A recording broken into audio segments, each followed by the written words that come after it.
शुरुआत की वर्णानाम अर्थ शंखानाम रसानाम छंदसामपि मंगलानाम चकर्तारो वंदे वाणी विनायको।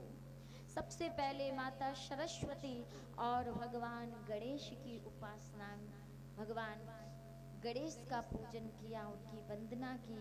और गोस्वामी जी ने तो बहुत सभी की वंदना गाई है, लेकिन अगर हम वंदना ही गाते चलेंगे तो राम कथा कब प्रारंभ होगी? क्योंकि वंदना, वंदना का मतलब ही वही है जो कभी बंद ना हो। वंदना का मतलब जो कभी बंद ना हो, उसी का नाम है वंदना। और गोस्वामी जी महाराज ने इतनी वंदना गाई है, इतनी वंदना गाई है। पहले तो श्री राम नाम की वंदना गाई है। गोस्वामी तुलसीदास जी कहते हैं, इनसे पूछा कि संसार में राम का ज्यादा महत्व है या नाम का ज्यादा महत्व है? बताइए, राम का ज्यादा महत्व है या राम नाम का ज्यादा महत्व है? नाम। गोस्वामी तुलसीदास जी कहते हैं कि कहाँ लग करहूं का, कहाँ लग करहूं का नाम बड़ाई। कहाँ लग करहूं का नाम बड़ाई। राम न सका है नाम गुण गाई। राम न सकहि नाम गुण गाई। कहाँ लग कराहूं का, कहाँ लग कराहूं का नाम बड़ाई। कहाँ लगु करहु का नाम बड़ाई। कहाँ लग कराहूं का नाम बड़ाई। कहाँ लगु करहु का नाम बड़ाई। राम न सकहे, राम न सकहि नाम गुण गाई। राम न सकहे नाम गुण गाई। राम न सकहि नाम गुण गाई। जब भगवान श्री राम अपनी लीला को पूर्ण करके अपने धाम को जाने लगे, उस समय सारे अयोध्यावासी भी भगवान के साथ में जाने लगे, असंख्य विमान में बैठकर। अंत में श्री हनुमान जी से प्रभु राम ने पूछा, हनुमान क्या तुम मेरे साथ वैकुंठ नहीं चलोगे?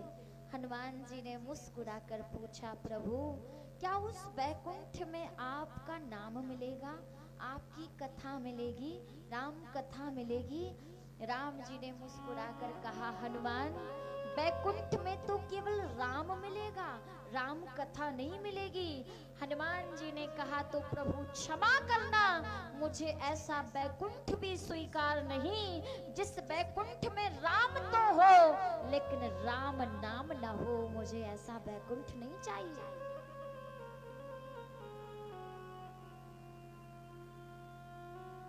और भगवान ने कहा, फिर हनुमान जी ने कहा, इसी धरती पर मैं आपकी कथा के लिए इसी धरती पर प्रतीक्षा करूंगा और आपकी कथा को श्रवण करूंगा।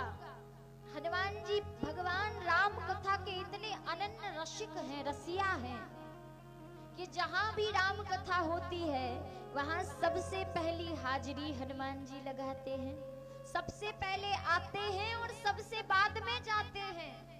प्रत्येक कथा में आप देखना कि किसी ना किसी रूप में हनुमान जी जरूर आएंगे, आएंगे और कथा को सुनेंगे और सुनकर सबसे अंत में जाएंगे। क्यों? क्योंकि गोस्वामी तुलसीदास जी कहते हैं, रामचरित सुन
चरित सुनवे को रसिया। आपने देखा होगा, आप जब भी किसी तीर्थ में जाते हैं तो आपको बंदर जरूर दिखाई देंगे। हाँ, चाहे आप वृंदावन जाओ, चाहे आप चित्रकूट कामदगिरि सरकार की परिक्रमा करने जाओ, तो ये बंदर क्यों मिलते हैं आपको पता है?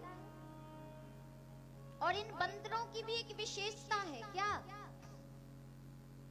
जब भी आप वृंदावन में बांके बिहारी लाल सरकार का दर्शन करने के लिए जाओगे तो बंदर आपके आंखों का चश्मा खींच कर ले जाएगा।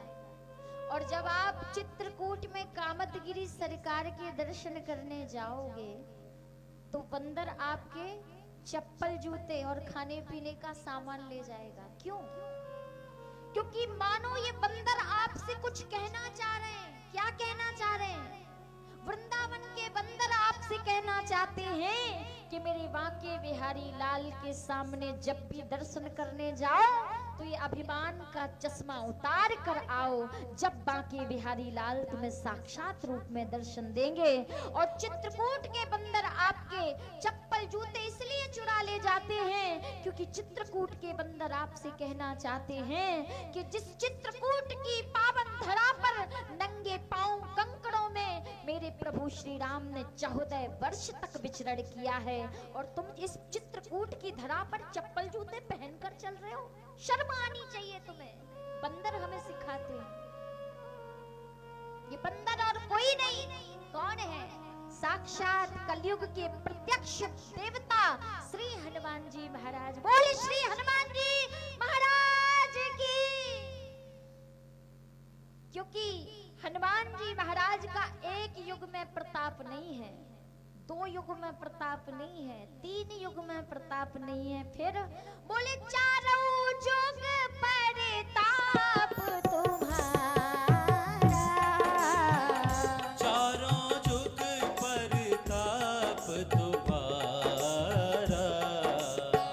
4 युग प्रताप तुम्हारा। हाँ, 4 युग प्रताप तुम्हारा। है प्रसिद्ध जगत उजियारा। है प्रसिद्ध जगत उजियारा। 4 युगे, हाँ 4 युगे प्रताप तुम्हारा। 4 युग प्रताप तुम्हारा। है प्रसिद्ध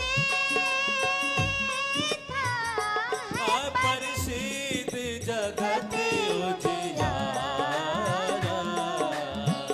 है प्रसिद्ध जगत उजियारा। है प्रसिद्ध जगत उजियारा। हनुमान जी का एक युग में प्रताप नहीं, 4 युगों में प्रताप है। चाहे वो गीता के ज्ञान देते समय कुरुक्षेत्र की भूमि में रहे हो, रथ की ध्वजा के ऊपर, क्योंकि बिना हनुमान के राम जी ने कभी लीला की ही नहीं। राम जी जब जब नर लीला करने के लिए इस धरती पर आए हैं तब तक बिना हनुमान के उनकी नर लीला पूरी नहीं हुई। क्योंकि दुनिया चले ना श्री राम के बिना और राम जी चले ना हनुमान के बिना।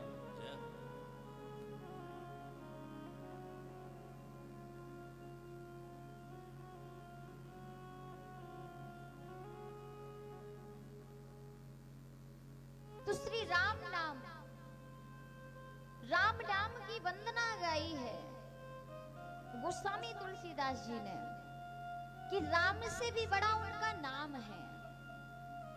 लेकिन राम नाम कैसे बड़ा है? राम नाम कैसे बड़ा है? ध्यान से सुनना। एक बार राजा सुकंत, संतों की सभा लगी हुई थी और संतों का दर्शन करने के लिए पर्वत पर जा रहे थे। इतने में नारद जी मिल गए और सुकंत जी का मार्ग रोकने लगे। नारद जी ने कहा राजा सुकंत से, राजन इतने जल्दी में कहां चले जा रहे हो? सुकंत ने कहा, महाराज संतों की सभा लगी हुई है पर्वत पर और मैं संतों का दर्शन करने के लिए जा रहा हूं। नारद जी ने कहा, जा तो रहे हो लेकिन मेरी एक बात याद रखना। क्या? बोले, संतों की सभा में एक से एक बड़े बड़े धुरंधर ज्ञानी प्रतापी तेजस्वी संत बैठे होंगे, तुम सबको बारी बारी से प्रणाम करना। लेकिन उस संतों की सभा में राम जी के गुरु विश्वामित्र जी बैठे होंगे, तुम उन्हें प्रणाम मत करना। नारद, नारद का अर्थ क्या है? नारद, जिसकी बात को जीवन में कोई रद्द ना कर पाए वही तो नारद है। और जब भी भगवान को कोई लीला करनी होती है तो नारद चले आते हैं। अब भगवान को एक लीला करनी थी तो नारद को भेज दिया। अब नारद ने क्या लीला की? सुकंत से कहा, बोले तुम सबको प्रणाम करना लेकिन गुरु विश्वामित्र को प्रणाम मत करना। सुकंत ने कहा, ठीक है महाराज। अब जैसे ही सुकंत पर्वत पर पहुंचे, बारी बारी से सबको एक एक करके प्रणाम करने लगे, प्रणाम करने लगे। लेकिन जब गुरु विश्वामित्र की बारी आई तो आज सुकंत ने सबको प्रणाम किया लेकिन गुरु विश्वामित्र को प्रणाम नहीं किया। सबको प्रणाम किया लेकिन गुरु विश्वामित्र को प्रणाम नहीं किया। आज जब एक संत का अपराध हुआ, संत का अपमान हुआ, अपमान की ज्वाला में जलते हुए गुरु विश्वामित्र जी जब अयोध्या पहुंचे और जोर जोर से सिंह गर्जना करते हुए राम जी को पुकारने लगे, राम राम राम। जैसे ही छोटे सरकार लक्ष्मण लाल जी उठकर आए, बोले, गुरुदेव गुरुदेव भैया सो रहे हैं, भैया सो रहे हैं। गुरुजी ने कहा, सो रहे हैं? अरे जिस नगर का राजा अगर सो रहा हो उस नगर में आए दिन संतों का अपमान होना ये तो निश्चित बात है, गुरुओं का अपमान होना ये तो निश्चित बात है। राजा ही अगर सो जाए तो वहां संतों की रक्षा कैसे हो पाएगी? जैसे ही राम जी के कानों में गुरुदेव की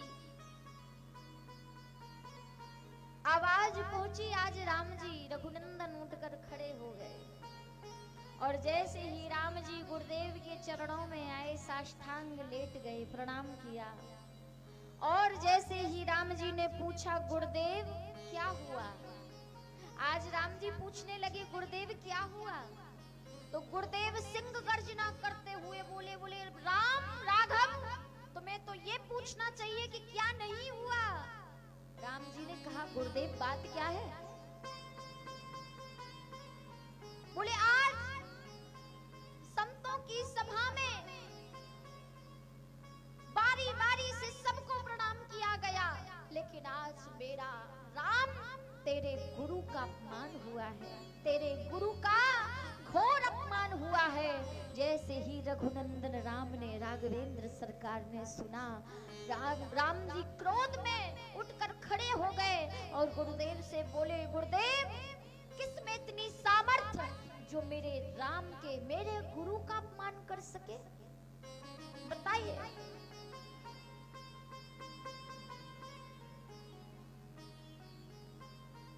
गुरुदेव ने कहा, राम इस नगर के जो राजा हैं सुकंत, राजा सुकंत ने मेरा अपमान किया, बारी बारी से सब संतों को प्रणाम किया लेकिन मुझे प्रणाम नहीं किया।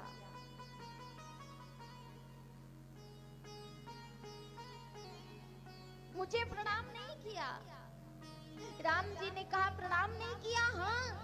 राम जी को क्रोध आया और गुरु के चरणों में अपना सिर रख के गुरु के सामने दृढ़ प्रतिज्ञा ले ली, हे गुरुदेव, आज ये कौशल नंदन दशरथ का पुत्र राम आज अपने गुरु के चरणों की सौगंध खा के अपने गुरु विश्वामित्र को ये वचन देता है कि जिसने भी आपका अपमान किया है, कल प्रातः ही उसकी मृत्यु निश्चित है। कल प्रातः ही उसकी मृत्यु निश्चित है। अब सुकंत को जब पता चला सवेरे कि अब मैं मरने वाला हूं, तो सुकंत नारद बाबा नारद बाबा नारद बाबा नारद बाबा को खोज रहे हैं। नारद बाबा पहले तो बिना ढूंढे मिल गए थे, लेकिन आज ढूंढने से नहीं मिल रहे, ढूंढने से नहीं मिल रहे हैं आज। और जैसे तैसे नारायण नारायण प्रकट हुए। क्या बात है, क्यों चिल्ला रहे हो? सुकंत ने कहा, बाबा मर जाएंगे बचा लो, मर जाएंगे बचा लो, मर जाएंगे बचा लो।